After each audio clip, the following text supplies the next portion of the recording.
Welcome everyone to Chem 344. This is Organic Chemistry Lab. My name is Nick Hill, I'm the instructor. And it might be somewhat puzzling to you why we're actually starting an Organic Chemistry Lab course with a series of lectures.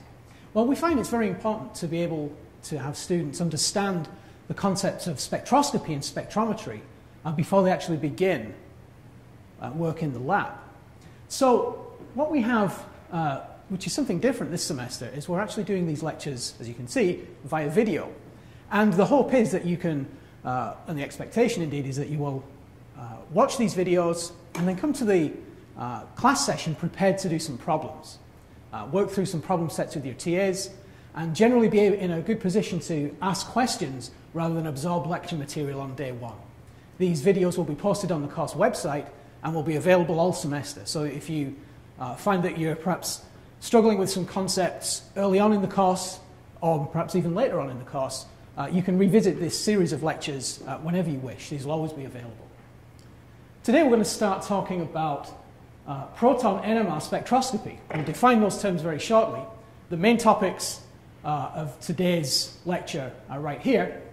But before I actually begin talking about the details of this technique, I think it's worth showing just some more or less random organic molecules. We're all familiar with a lot of these: caffeine, for instance, aspirin, ibuprofen. There's a series of drugs around here, herbicides. These are all products of organic chemistry, organic synthesis.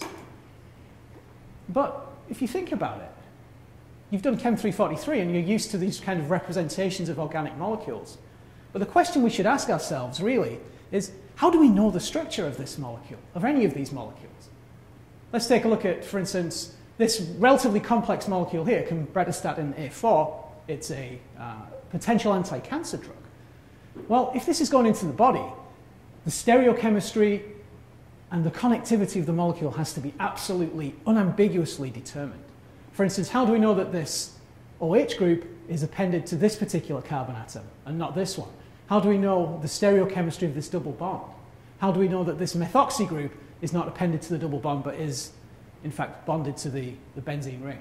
For instance, when we take anethol or eugenol, how can we be certain that eugenol has a terminal double bond but anethol has a double bond in the middle of the molecule? How do we know that aspirin is a carboxylic acid? All these questions might seem somewhat low level, but when we're starting to think about pharmaceuticals and consumable materials, it's very, very important to be able to have a detailed understanding of the connectivity of atoms in molecules. And the reason I've chosen some of these molecules as well is these are similar to molecules you'll be synthesizing in Chem 344. For instance, this herbicide precursor contains an imine group, a carbon-nitrogen double bond. This fenbufen, which is an anti-inflammatory drug, contains a biaryl unit. We'll be making biaryl units in Chem 344 using the Suzuki coupling reaction. This molecule here has a carbon-carbon double bond. We'll be seeing plenty of ways in which we can make carbon-carbon double bonds in a very specific place in a molecule, also in Chem 344. So really what we're talking about here is structure determination. How do we unambiguously determine the structure of a molecule? It can be a small organic molecule up to a biomolecule, a pharmaceutical drug, all the way up to proteins and complex materials. And this area of structural determination really bleeds into, in terms of organic chemistry, three main techniques. We'll be discussing each of these during this lecture series. We're going to, as I've said already, talk about NMR today, nuclear magnetic resonance. That gives us detailed connectivity information about atoms in molecules. But we can also talk about mass spectrometry. That gives us information about the connectivity of molecules as well, complementary information.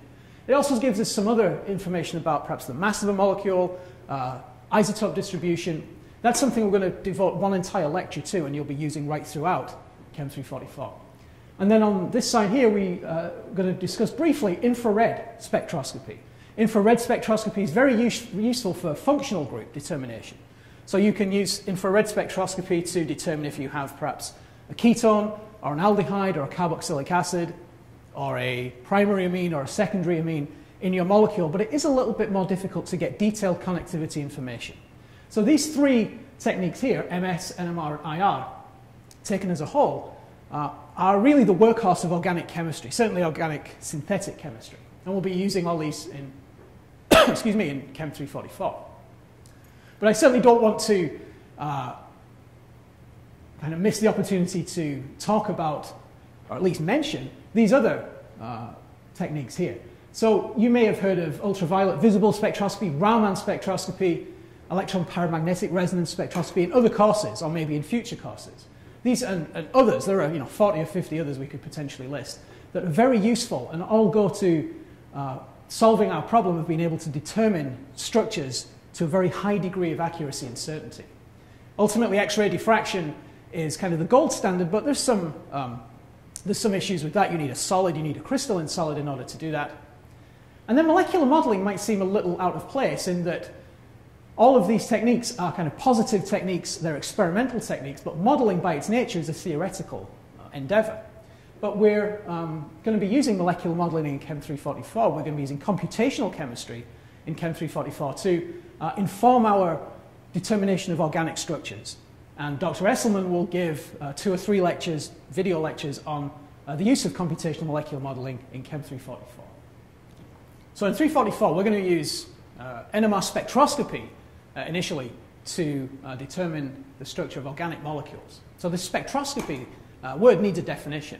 And a general definition of that term is the use of electromagnetic radiation to gain information about the structure of matter, of a solid, a liquid, a gas, whatever state the sample is in. We're going to use spectroscopy, we're going to use radiation to understand the structure of that sample. And on the screen here, I have, I think, a pretty good representation of the electromagnetic spectrum. This is certainly not something I made. I pulled this off the internet, and I certainly should cite this, but it's not my work. But it certainly, I think, illustrates some good concepts here.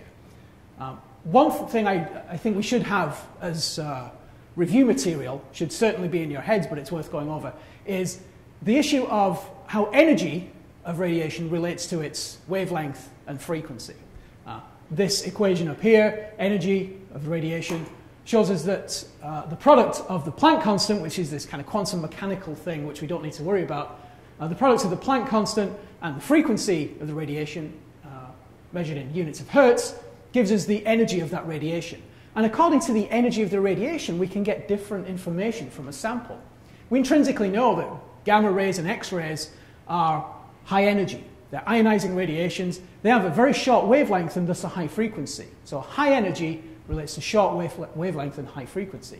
And as we drop down in energy from gamma rays through ultraviolet, which is still quite energetic radiation, through the visible range that we can process with our eyes, all the way into infrared, microwave, and radio waves, the energy of this radiation decreases dramatically.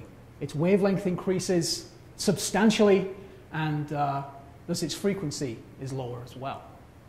For NMR spectroscopy, we're going to be using radio wave radiation. So that's energy in this frequency domain here. The wavelength's on the order of meters. So this is quite long wavelength, low energy radiation, which implies that the physical process that we're studying is a low energy process, not a high energy process. I want to draw your attention to this line of text here. All of the background and theory on NMR spectroscopy, on mass spectrometry, and infrared spectroscopy is available in Organic Chemistry, 5th edition by Loudon.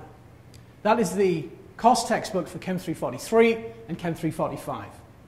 So I'm assuming you've all got access to this particular textbook, Mark Loudon, 5th edition Organic Chemistry.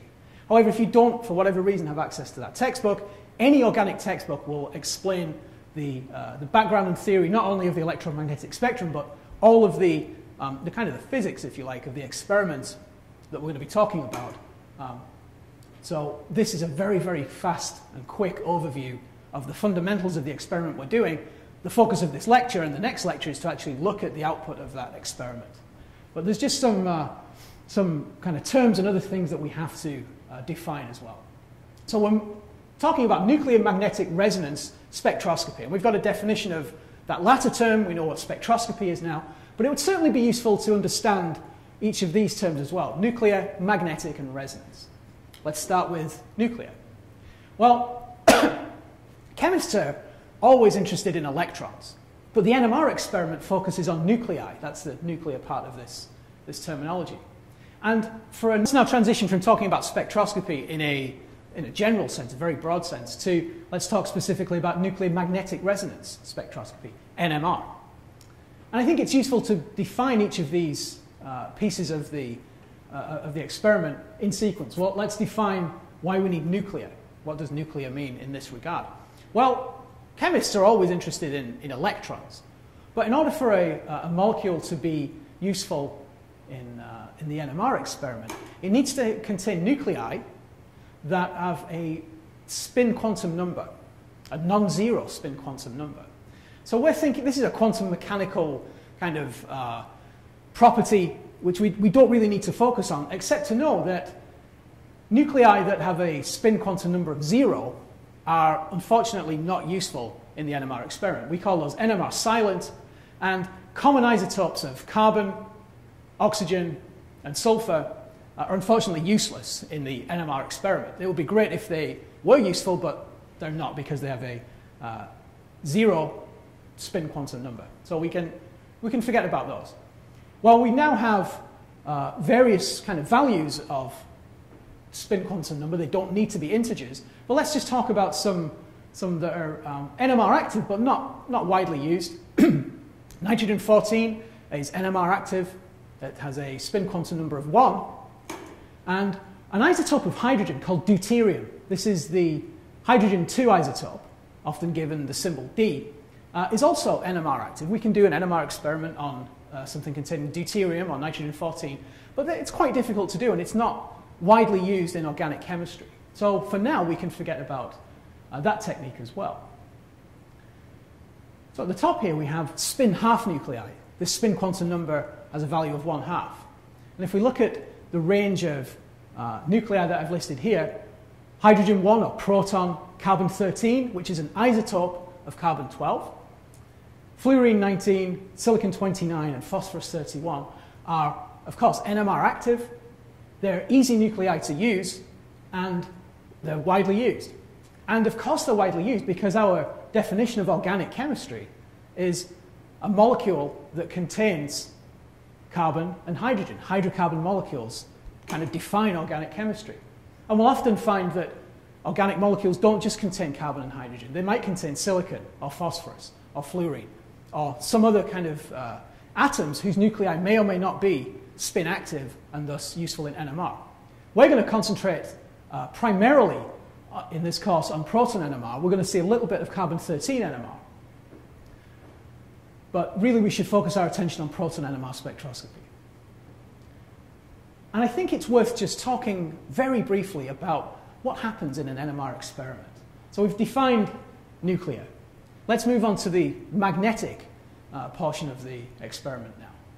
If we think about hydrogen nuclei as behaving like kind of bar magnets, just tiny bar magnets, in the absence of an applied magnetic field, these bar magnets will randomly orient themselves. They'll be in lots of different orientations because there's no magnetic field to align them. So this is the magnetic part of the experiment. If we add a magnetic field, if we apply a magnetic field, then a curious thing happens. The spins of the magnetic moments of the hydrogen nuclei can align in one of two ways. They can align with the direction of the applied magnetic field, shown here, or they can align themselves against the direction of the magnetic field. The correct terminology here is to say that these spins are parallel to the direction of the applied magnetic field, and these spins are anti-parallel to the direction of the magnetic field. And we can label the energy of these two spin states in a number of ways. One way to do it is say that the parallel spin states are in the +half spin state, and the anti-parallel spins are in the -half spin states. You may see this referred to as alpha and beta spin states as well. But the important thing is that there are two energy levels. The +half spin state, the parallel alignment of the magnetic moments, is in a lower energy state, it's the ground state, than the spins that are aligned against the direction of the magnetic field, the anti-parallel spins. So this is good. We have somewhere to go now. This is in an applied magnetic field. And when we consider energy, adding radiation into this experiment, and remember we're using radio wave energy, then we can promote one of these parallel spins up to the excited state so that it flips its alignment. It goes from being aligned with the direction of the magnetic field to being aligned against the direction of the magnetic field. And that produces something that we can observe. We can measure that particular transition. I again want to draw your attention to Loudon here. The overview I gave there was a very, very short and necessarily simple overview of the NMR experiment. There's a lot more detail in Loudon, organic chemistry. You'll cover this if you haven't already in Chem 345 as well. But this is really the kind of the physics, if you like, of the experiment. We need nuclei in a magnetic field, and then applying radiation is the resonance condition. So when the energy of the applied radiation matches exactly the energy difference between the two spin states, then that's when the spin state can flip its alignment. We get a transition from the lower spin state to the higher spin state, from the ground state to the excited state, if you like, and that produces something that we can measure and interpret and ultimately leads to determination of the structure of an organic molecule. But I do suggest you read these pages in Loudon or the equivalent pages in your favorite organic chemistry textbook. Okay, so far I've spoken in very general terms about spectroscopy and then maybe spoke a little more detail about NMR spectroscopy, but it's all been about the experiment itself. It's kind of been all about the physics. We haven't really seen any molecules yet, and we've certainly not seen the output of this NMR experiment and why it's useful. We really need to focus in now for the rest of the lecture on looking at NMR data and ultimately interpreting it such that we get a full understanding of the structure of the molecule that we're analyzing. So this slide shows an NMR spectrum, a nuclear magnetic resonance spectrum. This is a proton NMR spectrum, a hydrogen-1 nucleus. And what I've got on the screen here, there seems to be a lot of information, and we'll walk through it sequentially. So for now, the most important thing is that the structure of the molecule that we're talking about is given in the top right-hand corner of the slide. And that will be common for all of the NMR spectra we see in these presentations. The molecule we're looking at initially is 1,4-dimethylbenzene. Its other terminology is paraxylene, and I may interchange those two terms as I see. I may lapse into calling it paraxylene occasionally, but 1,4-dimethylbenzene is the molecule we're looking at. This is a hydrocarbon molecule. It contains a benzene ring with two methyl groups attached to it in the 1 and 4 positions. So that's the molecule. This is a different representation of the molecule right here. That's its formula. So everything that isn't the molecule is the NMR spectrum.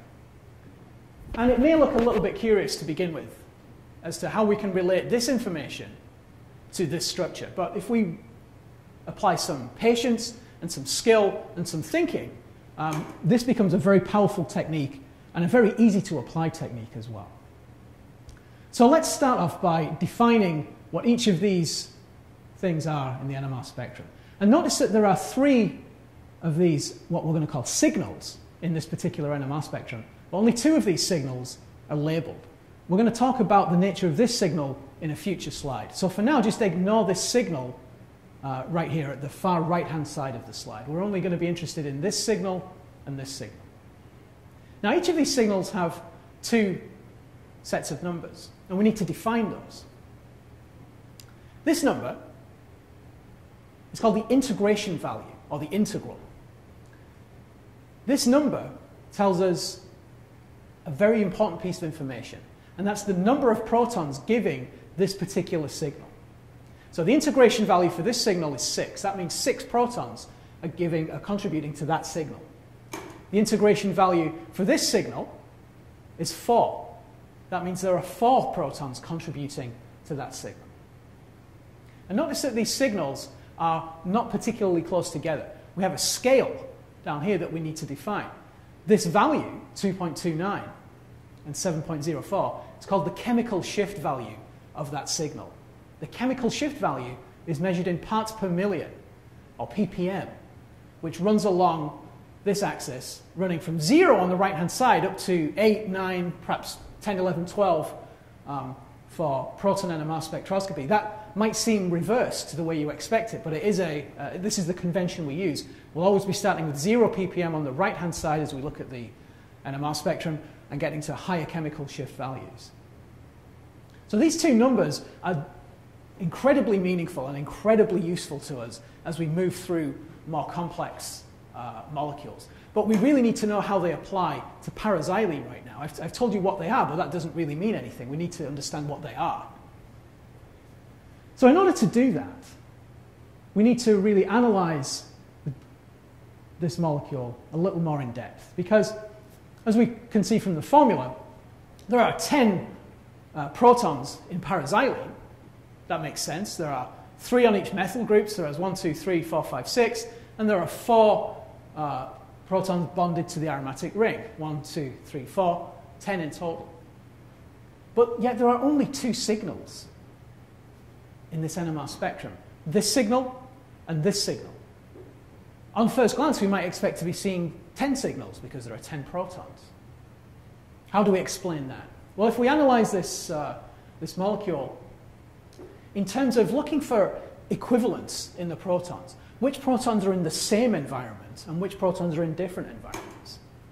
And this slide really kind of sets the table for how we're going to assign and interpret different kinds of protons in a molecule. So if we look at the molecule, we've got 2 different representations here. One is flat, kind of looking down on the molecule, and one is looking in the plane of the molecule. They're both exactly the same molecule, just viewed from different angles. If we look at this methyl group here, we can expect to think that even though we've drawn this methyl group static, that carbon-carbon bond is rotating at a high rate. It's like a propeller.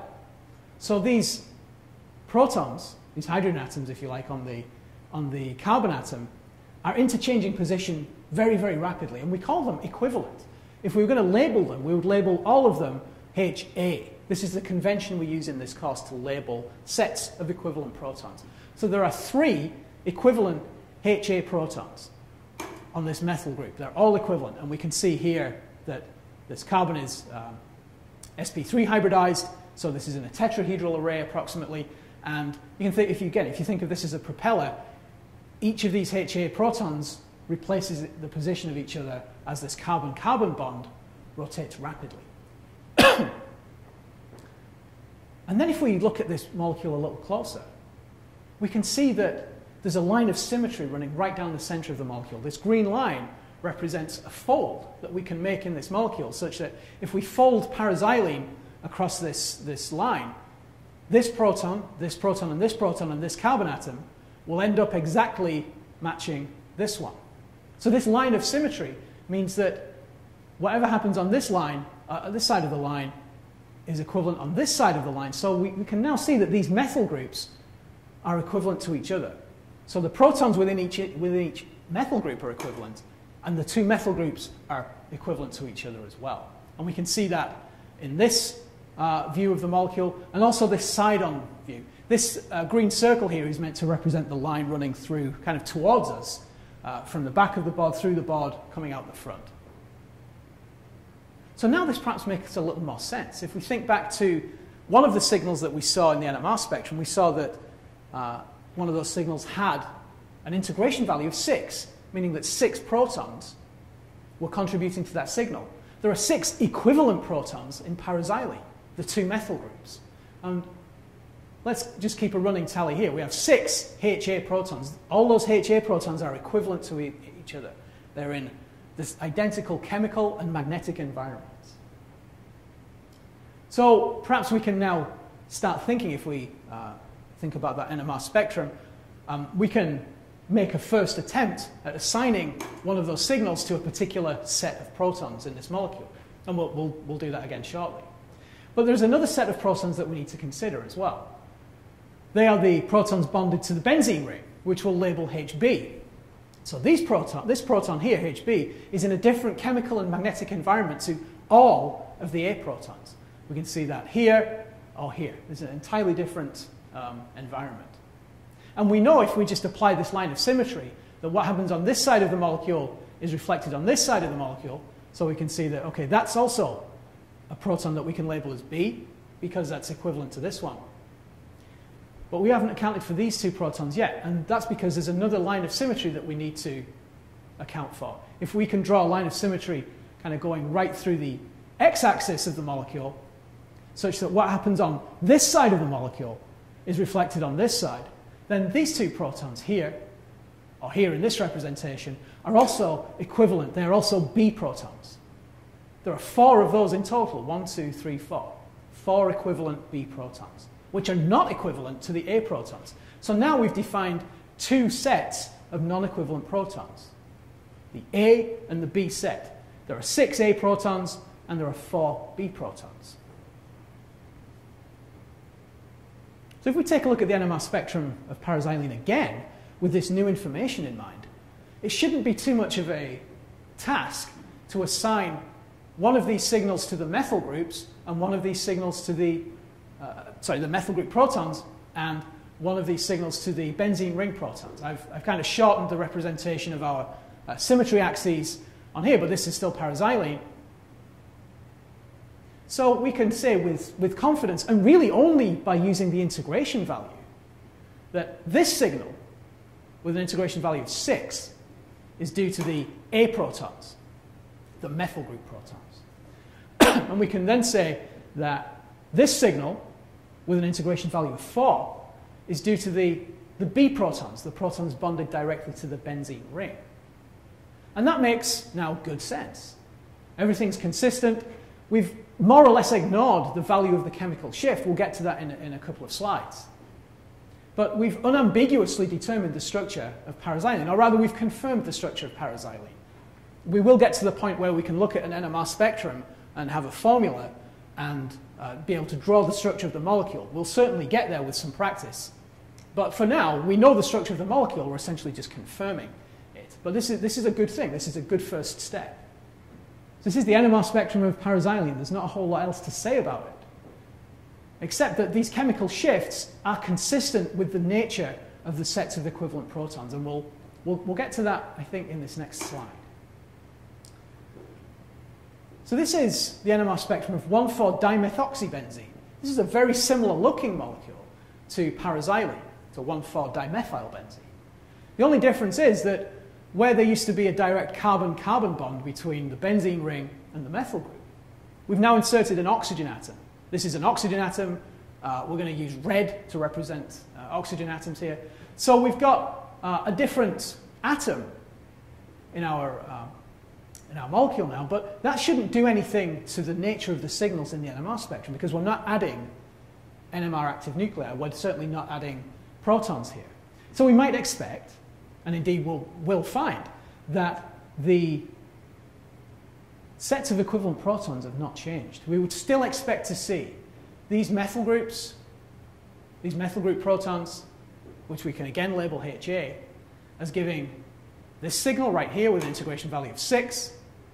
And we would expect also that the protons we've labeled B, the benzene ring protons, will all be equivalent to each other and give a signal with an integration value of 4. And that's exactly what we see. Nothing really, at first glance, has changed, except something very important has changed. What has changed is the chemical shift value of both of these signals. What I've got on the screen here is a picture of paraxylene and its chemical shift values in green. So these chemical shift values in black refer to 1,4-dimethoxybenzene, and the chemical shift values in green refer to the chemical shifts of the equivalent protons in paraxylene. And, okay, this might not seem to be a particularly big difference here, the difference between 6.8 ppm and 7.0 ppm. It turns out it is, in the scheme of things, it's very important. But we can highlight this difference as being very, very large. And we really need to explain that. We need to explain why, by adding an oxygen atom in between these two carbon atoms, has that dramatically affected the chemical shift of the A protons. The A protons now, their signal appears at a much higher chemical shift value. And that's meaningful, but we need to know exactly what it means. If we think about the properties of oxygen as an atom, we know that it's a highly electronegative atom. It withdraws electron density towards itself along a sigma bond. Now, this is not a charge transfer in the true sense. It's really distortions of electron clouds. It will draw electron density towards itself along a sigma bond. So with respect to the carbon atom bonded to the oxygen, this methyl carbon atom, we can view oxygen as exerting a strong electron withdrawing effect along that sigma bond, that oxygen-carbon sigma bond. And this electron withdrawing effect essentially reduces the amount of electron density around that carbon atom. And that has a profound effect on the protons bonded to that carbon atom. So the charge on the carbon atom, the amount of electron density that resides on that carbon atom, is really what we're measuring when we look at the chemical shift. And the nuclei, the protons, kind of report that to us. A reduced electron density around the nucleus essentially brings it into resonance at a lower B0, a lower applied magnetic field. That means that it's going to change its chemical shift position. You can certainly read up about that in Loudon, but ultimately the takeaway is resonance at a lower applied magnetic field means that that signal is going to be appearing at a higher chemical shift value, which is exactly what we saw with when we compared the methyl group in 1,4-dimethoxybenzene to the methyl group in 1,4-dimethylbenzene, paraxylene. This relationship between electron withdrawing along a sigma framework and higher chemical shift is a fundamental one, and it's very useful to us. Indeed, I've displayed the electronegativity values for the constituents of this molecule down here. We see that by far oxygen is the most electronegative, followed by carbon and hydrogen. And these are relatively similar in electronegativity. If we compare the two side by side here, we can see that, again, these arrows represent the direction of the dipole. The electron withdrawing effect of oxygen, we're primarily concerned with this oxygen-carbon bond. The dipole is strongly towards, the electron withdrawal is strongly towards the oxygen. And if we compare the two, again, side by side, we see that these methyl group protons in 1,4-dimethylbenzene are at a lower chemical shift than those in 1,4-dimethoxybenzene. And we're going to use a term here that is initially quite clumsy to use. We're going to introduce the concept of shielding and deshielding. And when we talk about shielding and deshielding, we're really applying our kind of frame of reference as the applied magnetic field. So we talk about how shielded or deshielded the nuclei are from the applied magnetic field. That term is right there. And we would say in this case that the methyl group of this molecule of 1,4-dimethoxybenzene is deshielded relative to the methyl group of 1,4-dimethylbenzene. Deshielded means the signal appears at a higher chemical shift value. And this slide really kind of reinforces that. We have tert-butyl formate here. This is not a particularly complex molecule. It's quite easy now to solve the NMR spectrum of it. And we can do that really quickly. We can see that this aldehyde functional group here has a hydrogen attached directly to the carbonyl group, a single hydrogen. So we would expect to see, if we were predicting the NMR spectrum of tert-butyl formate, we would expect to see a signal with an integration value of just one proton. And indeed, we see that right there. And if we're looking at this group here, there are 3 methyl groups, 1, 2, 3. Perhaps we should use this representation here. So each of these methyl groups, this one, and this one, I've only labeled one of the methyl groups as having HA protons, but all of those methyl group protons are equivalent to each other because, again, these bonds can rotate. These carbon-carbon bonds can rotate, meaning that each proton on each methyl group is equivalent to all other protons on all other methyl groups in this molecule. So we would expect to see a signal with an integration value of 9. And that's all we would expect to see in this molecule, and indeed, that is what we see. This signal here is unambiguously from the single proton appended directly to the carbonyl group, And this signal here is clearly from the tert-butyl group, this carbon atom bonded to 3 equivalent methyl groups. But the purpose of this slide is really to get our terminology straight. We can say that with respect to this signal, the signal for the single hydrogen on the carbonyl group, the methyl group signals are shielded. They are at a lower chemical shift value. You might see in websites and textbooks the terms upfield and downfield. I'll talk about those in a second. But we really like to use shielded and deshielded in this course. And, of course, relative to the methyl group signals, this signal is deshielded. It's at a higher chemical shift value. So it's really important to build this link between the concept of shielding and deshielding and high or low chemical shift values, relatively higher or relatively low chemical shift values.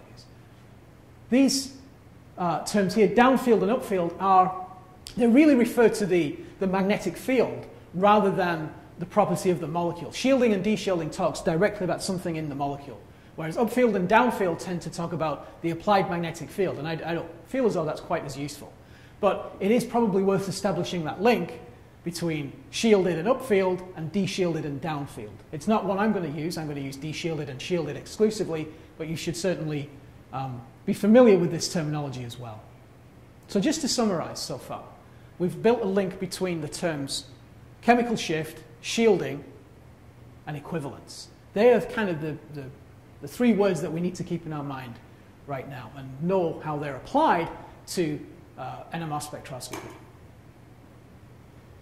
So let's just confirm that this signal is due to the A protons and this signal is due to the B protons. Okay, good. Well, it's time to define what this signal is. This signal at 0 ppm, remember this is our chemical shift scale, 0 ppm. That signal has been there in every spectrum we've seen so far. But I haven't discussed it yet. And the reason I haven't discussed it is because we put that molecule in there. This signal is due to tetramethylsilane. That's a silicon atom surrounded by 4 methyl groups. And you'll notice that that signal is always at 0 ppm. So this is a pattern, and I've already told you that we put this molecule in our sample. Why would we do that? Well, first up, let's just take a look at what TMS is. TMS, tetramethylsilane, this is our 0 ppm reference compound. This is the starting point of the chemical shift scale. And everything, the chemical shifts are all measured relative to the signal from TMS. We have the electronegativity values of silicon, carbon, and hydrogen here, and we'll see immediately that carbon is actually more electronegative than silicon by approximately 0.6 of a electronegativity unit. And we'll see why that's important in a second.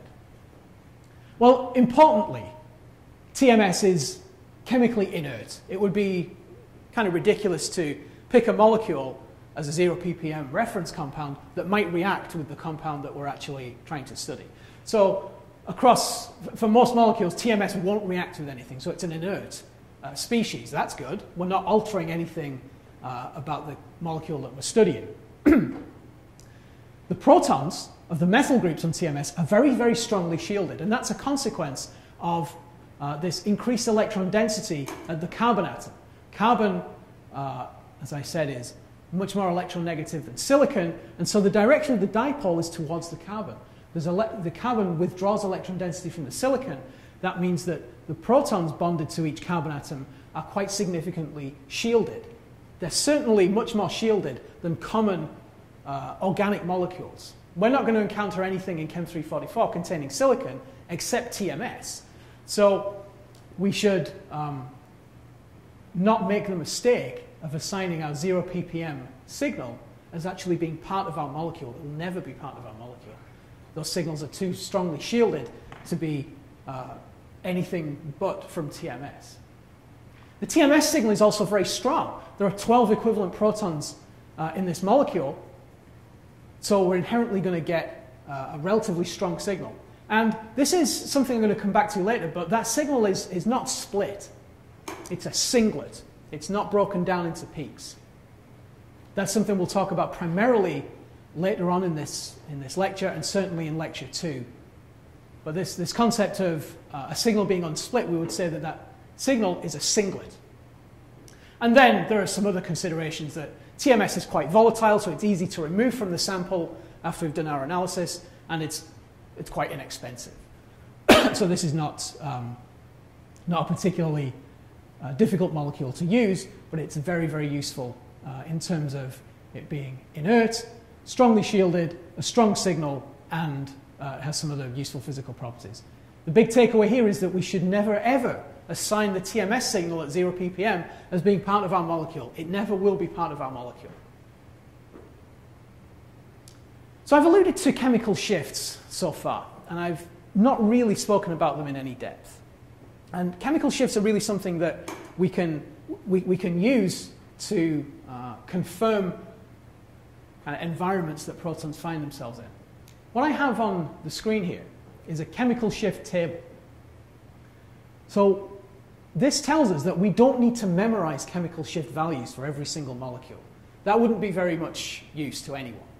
What we can do is look at the structure of a molecule and use a chemical shift table and make at least a good first guesstimate of where a particular set of protons might appear in the chemical shift scale based on the structure of that molecule. Now, what I want to say up front is that these ranges are not hard cutoffs. They're approximately plus or minus 5 ppm, sometimes 1 or 2 ppm. But if we take, for instance, let's see what we got here. This benzyl group proton. So this could be the methyl group of toluene, for instance. A methyl group bonded to a benzene ring. We would expect that signal to appear in the range 2.3 to about 2.8 ppm in general. That could be a methyl group attached to a benzene ring, and there could be other substituents on that benzene ring. But in general, the methyl group bonded to a benzene ring will appear in this range here, but it could be 2.2 ppm, or it could be 2.9 or 3 ppm, depending on what else is on the benzene ring. If we think back to paraxylene, we saw that the chemical shift of the methyl group in paraxylene was 2.29, was 2.3 ppm. So it's at the lower range of that chemical shift range where we might expect to see it. Similarly, for a terminal alkyne, that might appear in the range 2.3 ppm to 3.2 ppm. This is just essentially experience over many, many years of organic chemists. And we can certainly calculate chemical shifts and things like that, and we'll talk about that later in the course. But this is a very, very useful table to be familiar with. You will always, always have access to this for lab reports, for quizzes, for exams. This is not secret information. This will always be made available to you, but you certainly need to know how to use it. But the takeaway is that we don't need to memorize specific chemical shift numbers. We need to be familiar with ranges. And this range goes from 0 to 6 ppm. There's an equivalent table ranging from 6 to about 12 or 13 ppm. But we'll see that, as I've said already, if we're taking a terminal alkyne or a methyl group bonded to a benzene ring, they will appear in particular regions of the chemical shift scale. And so we should get used to looking for those structural features in particular regions of the ppm scale. Right, let's go to a different molecule now. This looks a scary molecule. This is 2,4,6-tris bromomethyl mesitylene. The molecule is up here, and a three-dimensional representation is up there as well. Even though the molecule looks quite complex and quite scary, it actually isn't. It's quite a simple molecule, and I invite you to kind of work this out yourself. The main point of this slide is to illustrate another signal that we've ignored so far. I haven't even drawn any attention to it. You may have seen it in previous slides, but there's always been a signal at about 7.3 parts per million, which I've not mentioned yet. That's due to chloroform, this hydrocarbon. It's a chlorocarbon, CHCl3 chloroform. It's not immediately obvious why that molecule would show up in every single NMR spectrum that we've looked at so far. So we really need to address that. Well, we haven't really spoken much about the nature of the NMR sample itself. And whenever, in 344 at least, whenever we do NMR spectroscopy on a sample, we need to dilute that sample in a solvent. It doesn't matter whether the molecule we make is a solid or a liquid or an oil. That molecule needs to be dissolved in a solvent. And we use deuterated chloroform, CdCl3, as our NMR solvent. Remember, deuterium, D, is a heavy isotope of hydrogen. It's the hydrogen 2 isotope. In our NMR spectrum, we're looking at the hydrogen 1 isotope. And we use CdCl3 because deuterium is silent in the proton frequency range. It essentially renders the solvent invisible to the NMR experiment. Because if we think about it, if we just use regular chloroform, right here, CHCl3, by far the most common molecule in our NMR sample will be the solvent. We need very little of an organic molecule to actually do a good NMR experiment. So by far the most abundant molecule is the solvent. And if we use regular chloroform containing a proton, it's very unlikely we would actually see any signals due to the molecule that we're studying. We would essentially always get an NMR spectrum of chloroform, which would be useless. So in order to overcome that potential obstacle, we use deuterated chloroform as our NMR solvent because the deuterium atom is silent in the NMR frequency range. However, no matter how much we enrich the CdCl3, there'll always be a small amount of, let's call it regular chloroform in our NMR solvent. Perhaps less than 0.1%, but we will always pick up that signal in our proton NMR spectrum. That shows that proton NMR spectroscopy is quite a sensitive technique. And this signal for chloroform is typically at 7.27 ppm. And that's exactly what we see right there. 7.27 ppm is chloroform that's present in our deuterated chloroform, which is used as a solvent for our NMR sample. If we've made up a good NMR sample, then this signal is not going to be a problem for us because we can see that it's very, very low intensity. Each of these signals has integral values of hydrogen. So this signal arises from 6 equivalent hydrogens, this signal arises from 9 equivalent hydrogens. And if we were to measure how many hydrogens this signal was due to, it would be fractions of a hydrogen, which doesn't actually make chemical sense. This can't be part of our molecule because it's too small. And if we've made our sample right, this signal will always be small, so we won't confuse it with any signals that are even in this range here, from 7 to 7.5 ppm. It will always be obvious which signal is our chloroform signal and which is a signal from the molecule that we're studying.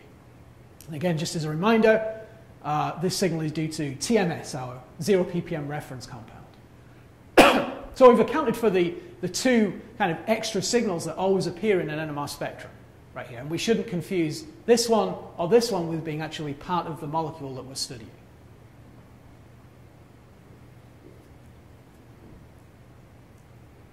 So far we've seen NMR spectra, we've seen probably 5 or 6 of them now.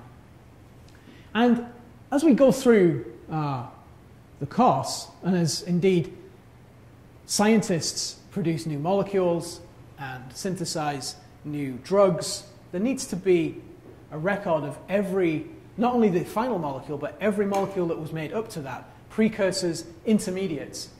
And your TAs are all graduate students. Most of them are in organic synthesis groups. And they will be generating, on a good day, probably 10 or 15 NMR spectra of different molecules. So that's going to build up quite fast. And we need a way of reporting this spectrum in a line of text, or 2 lines of text. We need to condense the information on this visual NMR spectrum into a textual format. And that's quite an easy way to do that, but we certainly need to understand what we're reporting and what we're not reporting. This is the NMR spectrum of bromomethyl acetate, and again I invite you to confirm that this signal is due to one set of equivalent protons, and this signal is due to another set of equivalent protons of this molecule. The focus of this slide is to report this visual information in text format. And this kind of standard notation for reporting NMR data takes this form. So for each signal, for this signal and this signal, we would first report the chemical shift value. Then the multiplicity, which is a new word. We've not really defined what multiplicity of the signal will be yet. So far, we've not seen any multiplicity other than a singlet. And then the integration value of each signal. I think Loudon may flip multiplicity and integration. He may go chemical shift, integration, multiplicity. It doesn't really matter, as long as you're very familiar with what each of those terminology means. So for instance, for this signal here, we can report this as being 2.14 ppm, bracket S for singlet, and the integration value is 3 hydrogen atoms. Similarly, for this signal, we have a chemical shift value of 5.8 ppm. The multiplicity of the signal is a singlet, and the integration value is 2 hydrogens. And that's how we would report it in perhaps a journal article or a lab report or something similar like that, perhaps on a poster. But this line of information here contains all the relevant information of this NMR spectrum. And that's an important skill, to be able to look at this kind of data and visualize or perhaps even draw the NMR spectrum and then go ahead and determine the structure of the molecule. And I've mentioned singlet as the symbol S, and we're going to see as we progress different multiplicity, doublet, triplet, quartet, D, T, Q. We could go on and on. But we really need to define what multiplicity means. I've not really spoken about that yet. As I said, everything we've seen so far is a singlet. But doublet and triplet and quartet imply that there's some kind of extra signal or extra component to each of these signals. Let's really focus on doublet, triplet, and quartet now, and understanding the source of multiplicity. And that's best done with an example. So the example I'm going to use is nitroethane. Spectrum of nitroethane here, and this is a three-dimensional representation of the molecule with the electronegativity values of carbon, oxygen, and nitrogen beneath it. If you think back to all of the NMR spectra we've seen so far, the molecules themselves that we've used have been very specially selected, if you like. We haven't seen sets of non-equivalent protons next to each other in the molecule. The sets of non-equivalent protons have been quite isolated from each other. For instance, in 1,4-dimethylbenzene, the methyl group protons were quite far away. They were more than 3 bonds away, in fact, which is something I'll talk about in a second. They were too far away from the benzene ring protons to actually interact in any meaningful way. And that was the same for each of the molecules we saw examples leading up to this. They've all been kind of too far away from each other to interact. But by far a much more common kind of structural motif in organic molecules is to have carbons bonded to each other, that each carbon bears a set of non-equivalent protons. For instance, in this ethyl group here, we have a methyl group with its 3 equivalent protons bonded to a CH2 group, a methylene group, which itself has 2 equivalent protons that are non-equivalent to the methyl group. So we have A and B protons very close to each other in the molecule. These protons are close enough that their magnetic moments can interact with each other and thus influence the appearance of each signal. So let's just run a quick kind of check of what we know so far about this molecule. We have nitroethane, and we can see that there are 2 distinct signals in the NMR spectrum. That tells us that there are 2 sets of non-equivalent protons. We have a set of A protons, they're the methyl group protons, and that's given to us by this integration value here. This signal has an integration value of 3. This signal has an integration value of 2. And so really, without any great effort, this should make good sense to us, that this signal is due to the methyl group protons, and this signal is due to the methylene protons. The chemical shifts now make a little more sense because our B protons are close to an electron withdrawing group. This is called a nitro group. That carbon is bonded in the sigma framework to a nitrogen atom. Nitrogen is quite electronegative, so that's going to withdraw electron density towards itself, and that means that the B protons are going to appear at a higher chemical shift value than the A protons. The B protons are de-shielded compared to the A protons. So integration value, chemical shift value, and the actual number of signals in the NMR spectrum makes good sense so far. But what doesn't make any sense, what we haven't seen before, is the fact that each of these two signals are split. They're not singlets anymore. It looks quite odd, really. This signal is split into 1, 2, 3 peaks, and the middle peak is approximately double the size of the two outer peaks. And this signal is split into 1, 2, 3, 4 peaks. And the outer two peaks are the same intensity as each other, and the middle two are approximately 3 times as intense as the outer. We really, really need to explain this. This is multiplicity of a signal. This signal has been split down into peaks. Why is this? This signal has been split into a triplet. This signal has been split into a quartet. And we can see that this is not just some kind of random occurrence. This is programmed. This is a 1 to 2 to 1 triplet. This is a 1 to 3 to 3 to 1 quartet. But we really need to understand the origin of this multiplicity. Multiplicity is a very, very powerful way of piecing together structural information from an NMR spectrum. And really we need to now consider how the magnetic moment of neighboring non-equivalent protons, how those magnetic moments interact with each other and thus cause spin-spin, or splitting rather, of a signal which we call spin-spin coupling. So let's take a look at how the B protons interact with the A protons. Well, the B protons, if we think back to the direction of a magnetic field, and that being an important consideration, these B protons, their magnetic moments can align with or against the direction of the applied magnetic field, B0. So this is the direction of the applied magnetic field that these nuclei experience. It's running from the floor to the ceiling, as we look at our slide. And there are 3 different combinations of the magnetic moment spin states for the B protons. Okay, so let's list this now. If we think about our bar magnet analogy, we can find one combination where both of the B protons are aligned with the direction of the magnetic field. That's called they're both parallel to the direction of the magnetic field. There's one combination in which they're both parallel. Similarly, there's one combination where both of these magnetic moment spin states are anti-parallel. They're both aligned against the direction of the magnetic field. This, I've got to clarify, is nothing to do with energy. This is the direction of the magnetic field. The energy scale runs from here to here. The energy scale runs from left to right, in this case, when we're considering energy of spin states in the magnetic field.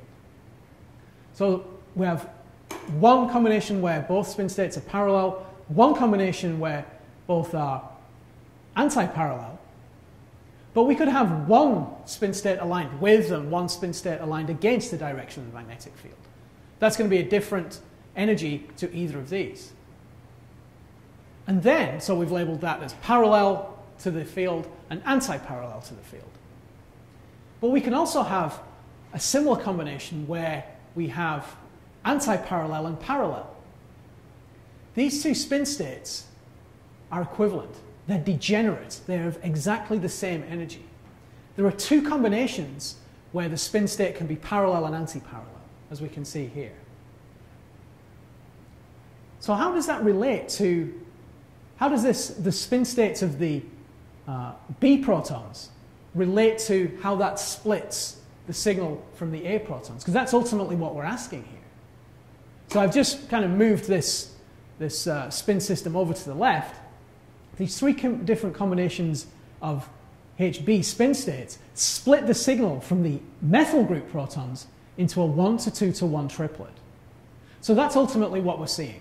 This methyl group is split into a 1 to 2 to 1 triplet because of the different spin states of the methylene of the B protons. They interact with the methyl group protons in this way. if we apply that reasoning to how the three A protons split the signal from the B protons, then we have to consider there are 4 different combinations of HA spin states. Again, we've got our the direction of our magnetic field running from the floor to the ceiling, running that way.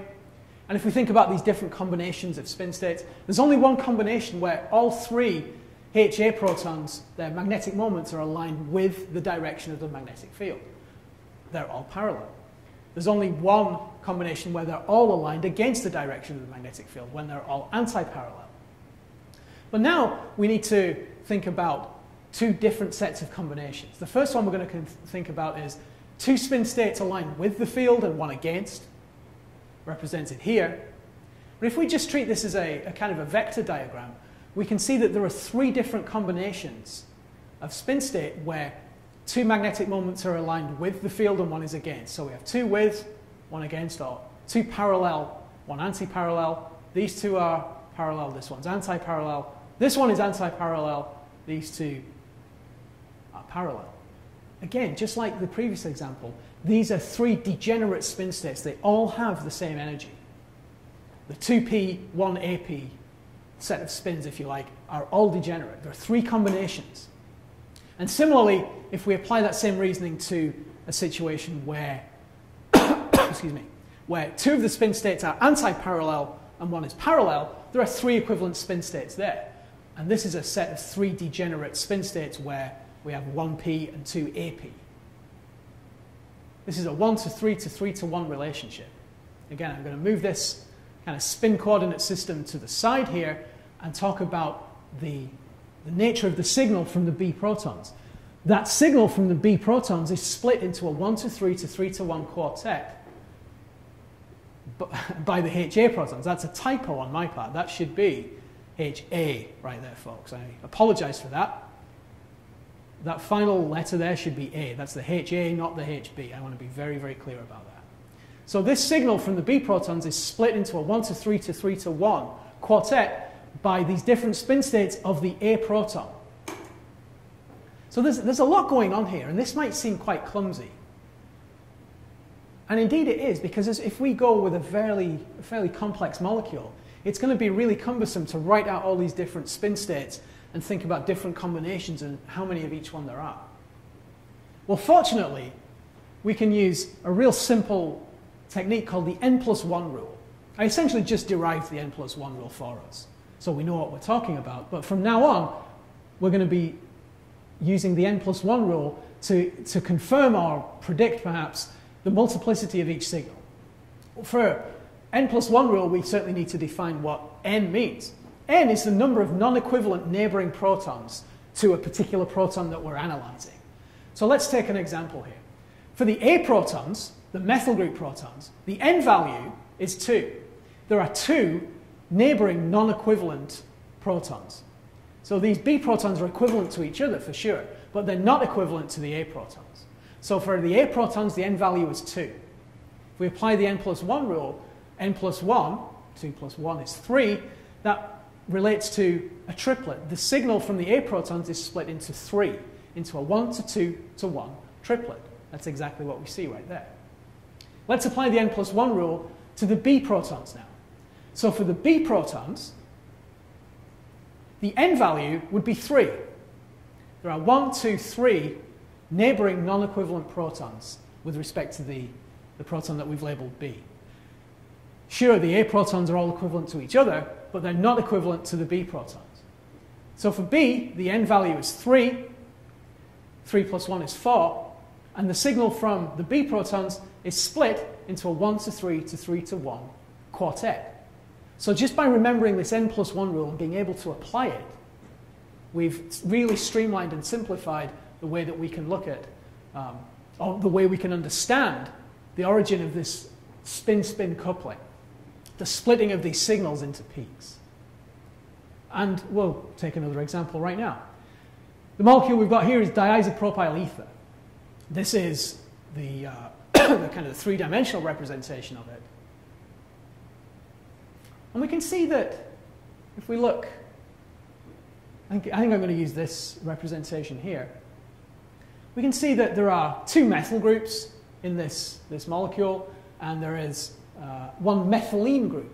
I'm sorry, one methine proton, not a methylene group. Methylene is CH2, CH is methine. So we can look at the NMR spectrum and see that there are two signals. That tells us immediately that there are two sets of non-equivalent protons.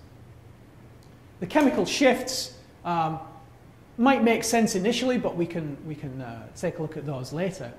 What we're looking at now is the integration value. So this signal has an integration value of 12, this signal has an integration value of 2, and each of these two signals now displays some multiplicity.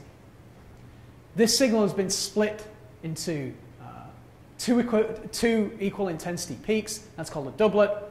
This signal has been split into something that looks quite complex, and we'll zoom in on that area shortly. But what I really want to do in this slide is, again, just go through the routine of applying the n+1 rule.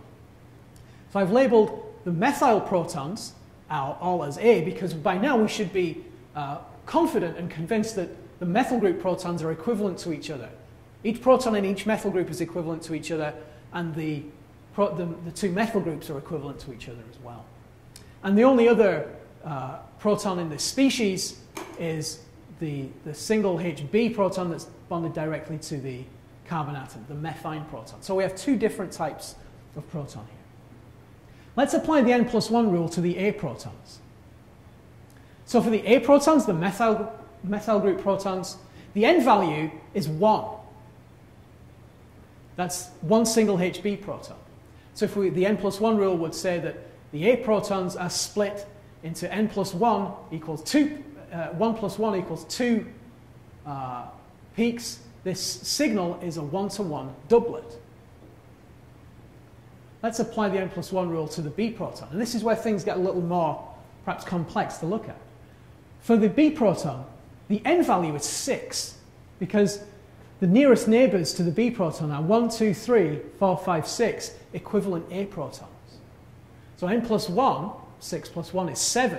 So the signal from the B proton is split into 7 peaks. This is a septet.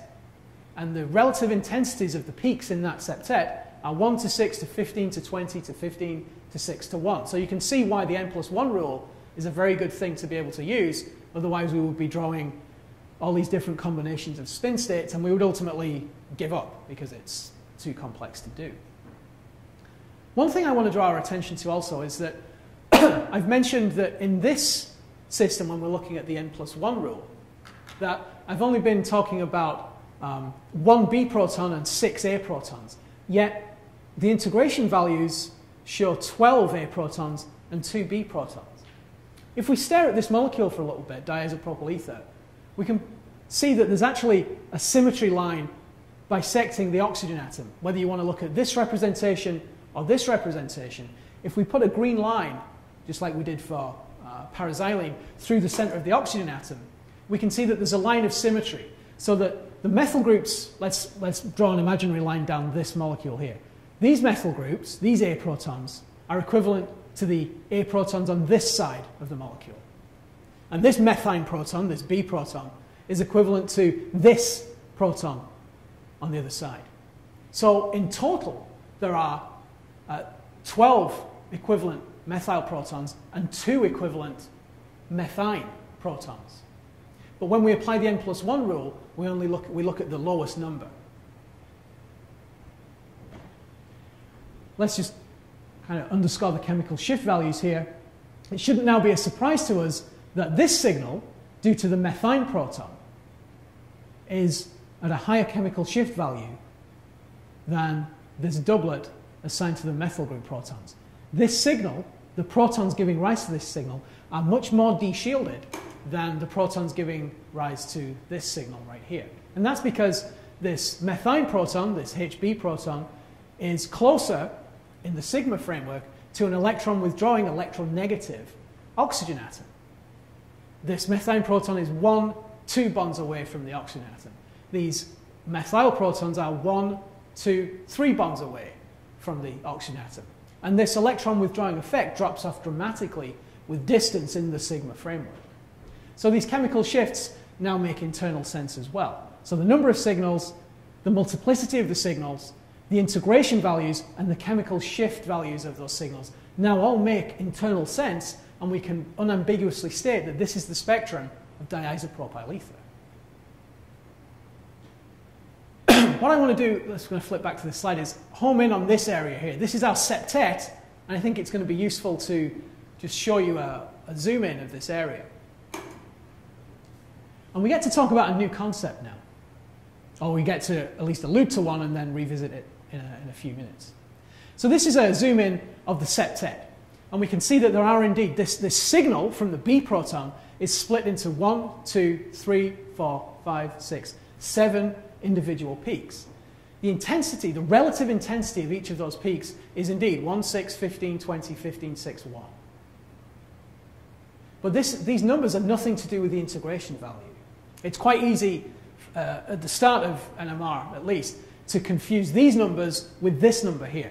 This number is the integration value, and that's a distinct kind of value from these values here. These represent the relative intensities of the peaks in a split signal.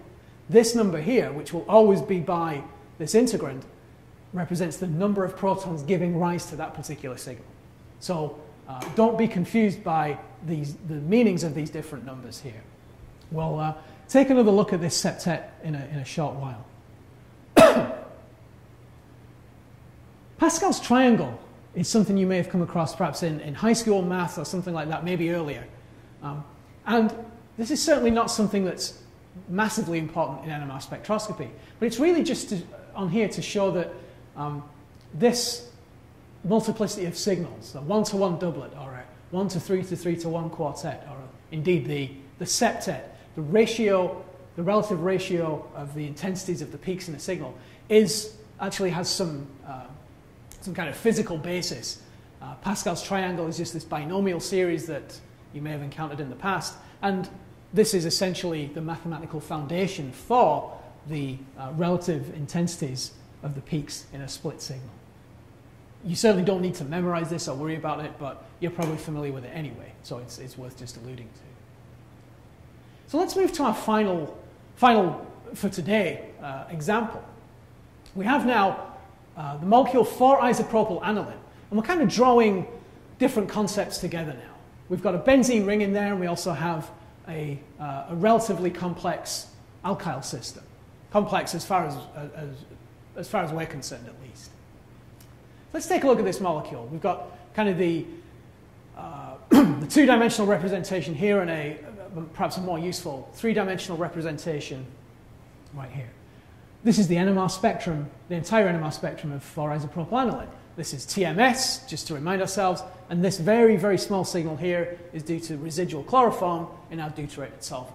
So we're going to ignore this signal, and we know which signals to draw our attention to because they have chemical shifts attached to them. So these signals are the ones we're interested in. There are 5 signals, sets of signals. 1, 2, 3, 4, 5. That tells us that there are 5 sets of non-equivalent protons in the molecule. Let's see if we can make sense of that. First, though, in fact, I'll do that before we move in here. I haven't labeled these on this particular slide, but if we just take a look at this representation of the molecule here, we can see that in the isopropyl group here, which we just saw as an example in diisopropyl ether, this isopropyl structural group contains 2 sets of non-equivalent protons. It contains methyl group protons and a methine proton. So we've already assigned 2 sets of non-equivalent protons. If we work our way through the benzene ring system now, we see that unlike 1,4-dimethylbenzene and unlike 1,4-dimethoxybenzene, that now this molecule is not symmetrical on both sides. So we have a different group in this position than we have than in this position. So we've lost an element of symmetry in this molecule.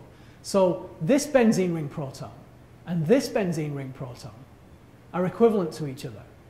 But and this benzene ring proton and this one are equivalent to each other. But these two are not. So we've now got 1, 2, 3, 4 sets of non-equivalent protons. And the last one are the 2 protons bonded directly to the nitrogen group.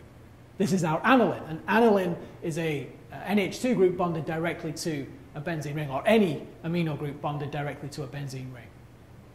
So we've now accounted for the fact that there are 5 signals and thus 5 different sets of equivalent protons in our molecule. The methyl groups, the methine, the 2 types of benzene ring proton, and the amino protons. That's 5 in total.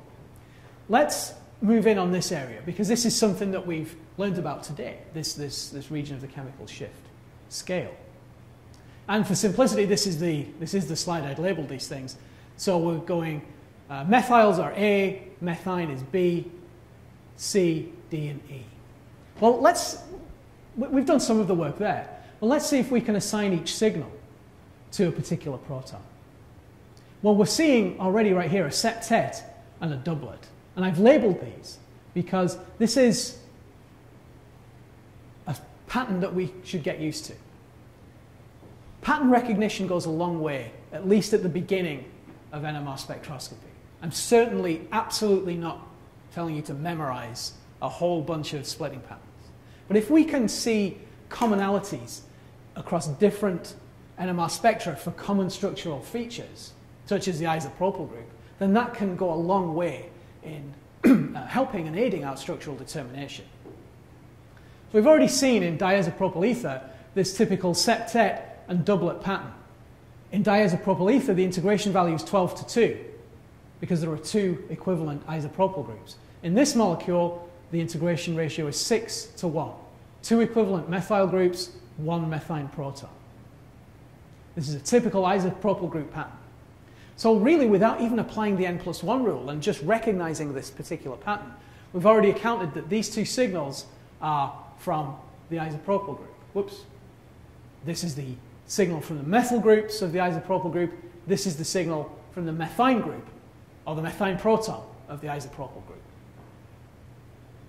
So far we should be quite comfortable with that reasoning. Then this signal here, with an integration value of 2 and a chemical shift of 3.51 ppm, looks a little different. This is not a signal that we've really encountered before. We've either seen very sharp singlets or relatively sharp multiplets with kind of defined multiplicity. Well, this signal is neither. It doesn't appear to be split, but it's certainly not very sharp either. It's quite broad and smeared out. And this is a characteristic of a proton or a set of protons bonded directly to a heteroatom, a non-carbon atom. So typical heteroatoms in organic chemistry are nitrogen, oxygen, sulfur, things that are often part of rings. The chlorine is a heteroatom, halogens, things of this nature. A non-carbon atom is a heteroatom. And this kind of broad and smeared out nature of this signal is characteristic of one or more protons bonded directly to a heteroatom.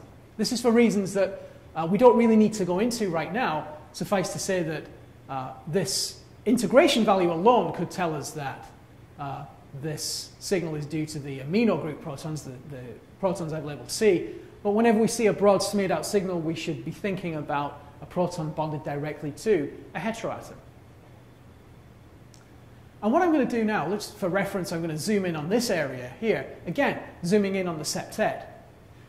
This slide reminds me to tell you about one other piece of information that we can get from analyzing multiplets of signals. And this is not a concept I've mentioned yet, but we're going to talk about, very briefly, the coupling constant, the value of the coupling constant. And that tells us some good information about how 2 different sets of protons are interacting with each other.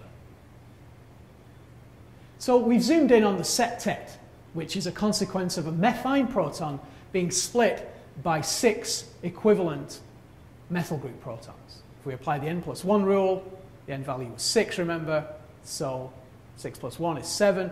This methine group is split into, the signal from the methine group is split into a septet. And we know that that methane group is split by interaction with the 6 equivalent methyl group protons. It would be really great to know how strong the interaction is between the methane proton and the methyl protons. And we have a way of measuring that. So the distance, if we convert this ppm scale to frequency units, to units of hertz, and then measure the difference in hertz between, let's start right here. Let's start with the most intense peak of this septet. The difference in hertz between the center of this peak and the center of this peak is about 7 hertz. The difference in hertz between the center of this peak and this peak is also 7 hertz. The difference between the center of this peak and this peak, if we can make it out, is going to be about 7 hertz. In fact, these values are going to be identical. I'm saying about 7 hertz because I don't know the exact number, but it's going to be on the order of 7 hertz. This is called the coupling constant. This gives us a measure of the strength of the interaction between 2 non-equivalent protons. In this case, the A and the B protons on the isopropyl group. And the higher this number, well, let me backtrack. The further apart these peaks are in a signal, the stronger the coupling between the 2 non-equivalent protons, and the higher this J value. This is called a J value. J coupling, it's sometimes referred to. So 7 hertz means that we can certainly see that. In the abstract, this isn't a meaningful number, but if we flip back to the original, or kind of the expanded spectrum, we can certainly see that there are 1, 2, 3, 4, 5, 6, 7 peaks in that multiplet signal. It's visible to us. And if we zoom in, we can see that the peaks of this signal are further apart from each other in a regular way. So this is a very, very powerful piece of information because it tells us how strongly 2 coupled protons are interacting. If they're interacting very strongly, this value will be higher, and the distance between the peaks of the signal will be further apart. Consequently, if it's quite a weak interaction, this value will be lower. We can make out coupling constants on the order of 1 to 2 hertz even, which is a very small coupling, very weak coupling. But the peaks of the signal will be closer together. Typically for alkyl sp3 type systems, where we see a methyl group coupling to a methane group or a methyl group coupling to a methylene group, will be on the order of 7 hertz approximately, which is big enough to see. The other thing we have to bear in mind, and I'm not going to zoom in on this area, but the coupling constant that we see between, or that we measure for the interaction of the B proton with the A proton will be identical to the coupling constant we measure in this signal for the coupling of the A proton to the B proton. So this reciprocity of coupling constants also enables us to say that these 2 signals are from the same group, because the A proton interacts with the B proton to exactly the same extent that the B proton interacts with the A proton.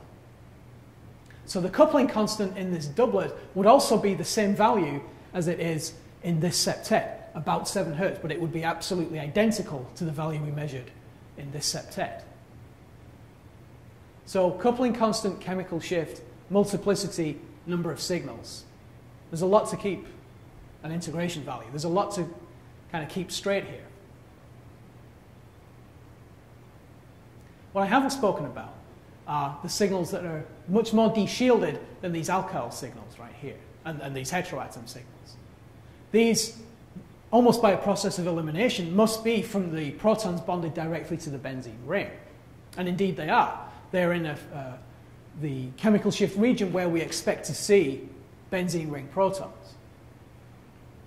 So one of these signals is due to the D proton, as I've labeled it, and one of them is due to the E proton.